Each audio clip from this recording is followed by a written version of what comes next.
Image প্রদর্শনের কোডটা কি আমরা জানি আইএমজি এভাবে লিখতে হয়। এরপর হচ্ছে সোর্স, অর্থাৎ ইমেজটা আমাদেরকে সোর্স দেখাইতে হবে। সোর্সের পরিবর্তে আমরা লিখতে হবে এসআরসি। সোর্সের সংক্ষিপ্ত রূপ হচ্ছে এসআরসি, সোর্স SOURC। সোর্সের সংক্ষিপ্ত রূপে আমাদের HTML কোড লিখতে হবে এসআরসি। ওকে, এরপর আমাদের কোটেশন দিতে হবে।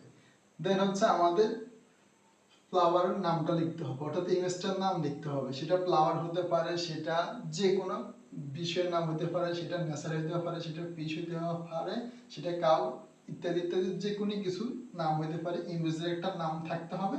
এখন আমরা এখানে যেহেতু নামটা হচ্ছে ফ্লাওয়ার, আমরা দিয়ে দিচ্ছি ফ্লাওয়ার FLWER। ওকে, পার দেওয়ার পরে আমাদের ইমেজের যে এক্সটেনশন, অর্থাৎ ইমেজের যে ফাইল টাইপটা আছে বা এক্সটেনশন আমরা যে নামে চিনি না কেন, এই ফাইল টাইপটা আমাদের দিয়ে দিতে হবে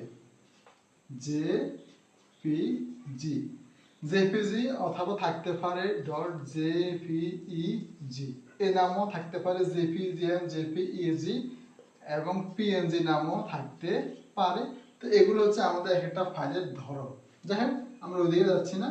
তো আমাদের ফাইলের টাইপ হচ্ছে জেপিজি। তাহলে আমাদের ফাইলটা কল করা শেষ। আমরা এখানে কোটেশন ক্লোজ করে দিব এবং ইমেজ ট্যাগটা আমাদের শেষ করে দিতে হবে।